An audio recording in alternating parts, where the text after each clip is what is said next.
So I record this video every year, which is like a year in review. So I've been mentoring broadly 30 students, me alongside our team of mentors. We have been mentoring 30 students per round for the last broadly 3 admission cycle for ISB, 3.5 years. And even last year I made a similar video, which was it's more difficult to get into ISB right now.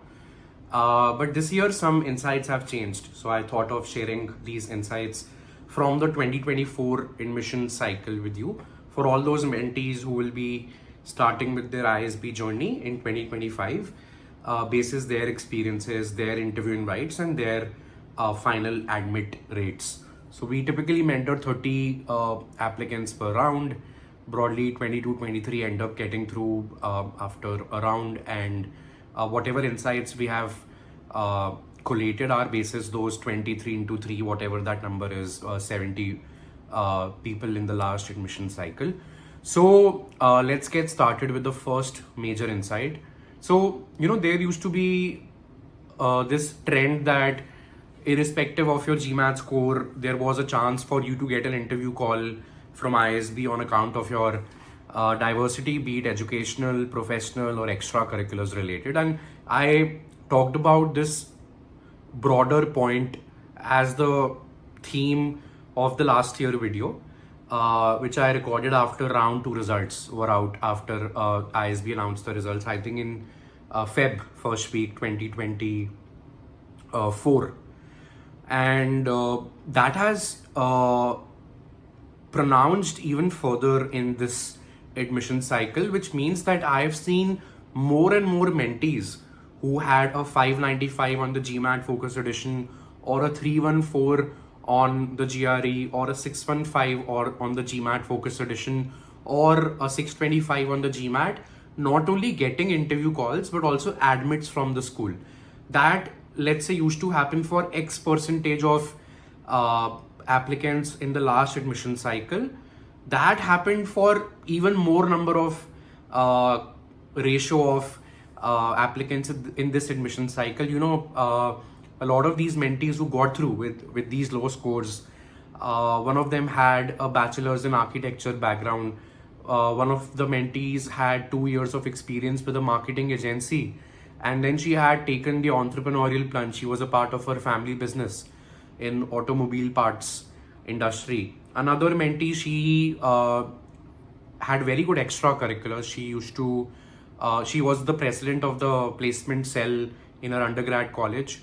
She had an extra degree in the form of masters in mathematics, and she used to indulge in slam poetry. And I've tried to make videos on all of these mentees, these edge cases who got through ISB separately on the channel, so you can watch them. But my broad point, which is the first point of this video, is that a lot of mentees who had abysmally low scores and who I thought were applying for ISB just because their essays were done, their CV LOR was completed, and they were just trying to get a taste of the admissions process. But these very mentees not only got an interview call, they got an admit as well, specifically in round 2 and round 3, right? And there were some mentees who had a very good score, 705, 685, someone typically from an engineering background, not having much to differentiate themselves in terms of profile or candidature, getting rejected even without getting an interview call, right? So my major learning was that if you come from a typical profile can be somebody who's an engineer from Wit Vellore and has been working with Tata Consultancy Services or Infosys or Bank of America for the last 4 years. That's a very conventional profile of a candidate who's applying for ISB. A lot of people of such profile apply.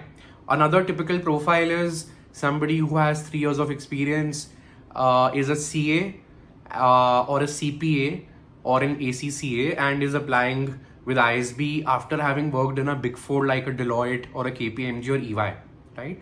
So if you fall in either of these brackets of the examples which I gave, then you need to tread lightly and very cautiously, because you need to understand this, that a lot of candidates, applicants similar to your profile, be it somebody with a Deloitte or a PwC or an EY, will be applying for ISB, or somebody with a TCS or an Infosys or a Tata Motors brand or an ONGC brand.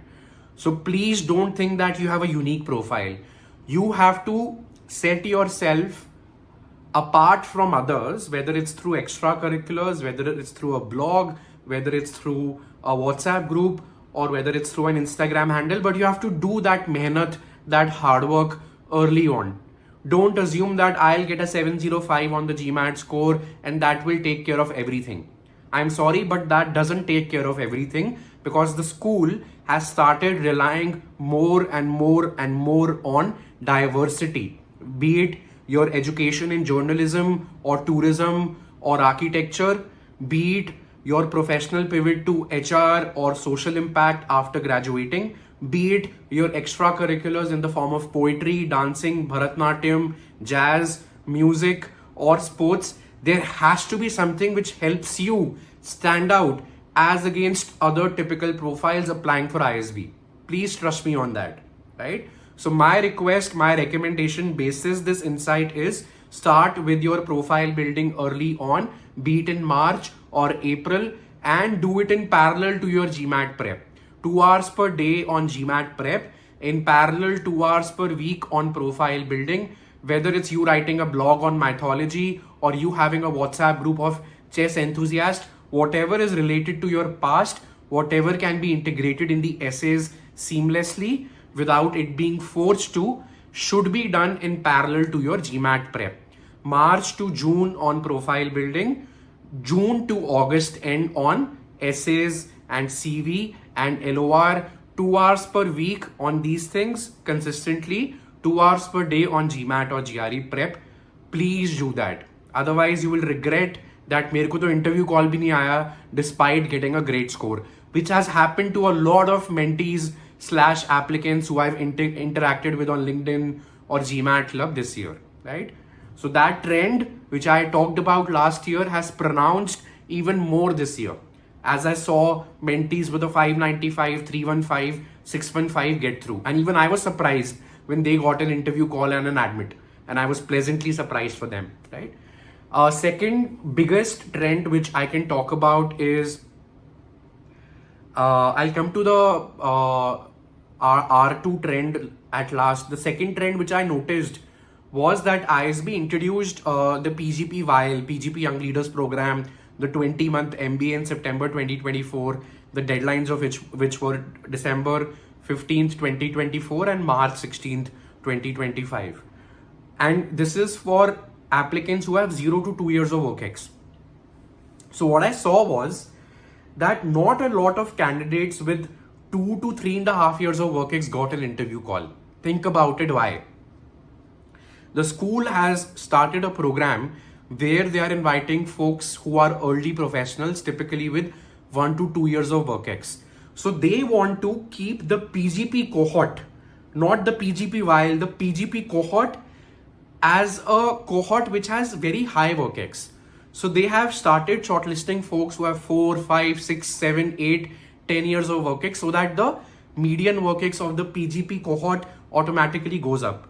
So folks who applied with PGP with 2 to 3 years of work ex, not a lot of them got interview calls, right? So if you are someone who has 2 to 3 years of work ex or will have 2 to 3.5 years of work ex by 31st March 2026, and you're looking to apply with the ISB PGP in this admission cycle, please keep in mind that it's very difficult to get through for you, because your cadre of experience or your kind of candidates in terms of experience are being picked up in another program for which you're not eligible, which is for people who have less than 24 months of work ex. And for PGP, the school is intentionally trying to pick folks who have at least 4, 5, 6, 7, 8 years of work ex. So if you have 3 years of work ex and you are applying for the PGP, you need to have something extra, whether it's academic excellence, whether it's a stellar GMAT score, whether it's you having a lot of extracurriculars, or you having founded a club in your college, or you building your profile right now. Something has to stand out, right? I'm not saying if you have 3 years of work ex and you apply for ISB, PGP, you will not get through. I am just saying you will have to do some extra mehnat for you to get through, because the school has started prioritizing folks with higher work ex for the PGP ever since they launched the PGPv. This is my hypothesis. Third and the last insight, which I believe will be controversial, but I have to speak the truth. Yeah, I don't know. I mean, this I talked about last year also. I mean, last time, 2024, I mean, for people who applied in 2023 and attended ISB in 2024, there were a lot of surprising results in round two, right? A lot of folks who had good interview conversations, had good GMAT scores, did not get through surprisingly, right? And they talked to the interview panel, they got good feedback. So they had no idea on what or why they were rejected. And back then we discussed that this was because of economic trends, people willing to stay back in India, a very huge count of applicants having applied with ISB in round two. Now, I'm not saying a very huge applicant pool was there for round two this year also, for the 2025 cohort. But I'll tell you what happened this year, which I don't think has ever happened before. So, some mentees who applied in round two got their interview final admit results. Some mentees who had applied in round two did not get any communication. In parallel, some mentees who had applied in round three started getting interview calls. So there were some mentees who had applied in round two who saw that some round two mentees have got final results, but these folks didn't even get interview calls or a rejection mail. And then they saw that round three applicants had also started getting interview calls. So it was a very confusing scenario for these folks who were in a limbo of sorts. They did not have a rejection mail. They saw that a lot of round two applicants have had their interviews or admit mails, and people who applied 1 month after their application deadline were also getting interview calls. And some of these round two folks got interview calls and their interviews happened in parallel simultaneously to round three folks. And unfortunately, not a lot of such people who were R2 applicants and got interview calls late and had their interviews in tandem with round three applicants. Not a lot of them got an admit. They were rejected, right? So I don't know what's the problem with round two applications. Last year it was people getting rejected surprisingly, unknowingly, despite having great interview conversations. This year there was a confusion of timelines. People did not even know whether they were rejected or admitted or waitlisted, or were they even getting an interview call. And then we had round three folks getting interview calls before round two folks. So अब मेरा recommendation इसके basis पे कुछ नहीं है. I just wanted to convey this information with you. I mean, somebody who had applied in round one or round three had a fairly easy journey. मतलब उनका rejection भी आया तो उनको बता दिया गया time से. But for round two folks, some of these people, like I was discussing, they had to wait for quite a while to get a rejection mail or an interview invite. And that was, mentally, emotionally very tiring. If I put myself in the candidate spot, I can totally understand and sympathize with them. तो मेरे को पता नहीं round to में ऐसा क्यों होता है हमेशा, कि कभी कभी इंटरव्यू रिजल्ट सरप्राइजिंग हो जाते हैं, कभी कभी इंटरव्यू की कम्युनिकेशन डिले हो जाती है, but round one round three में ऐसा कभी नहीं होता, राइट? तो अब I am not saying don't apply in round two, I am just saying कि this is what happened this year. But I hope this video, the 3 insights, were helpful, and I'll see you very soon.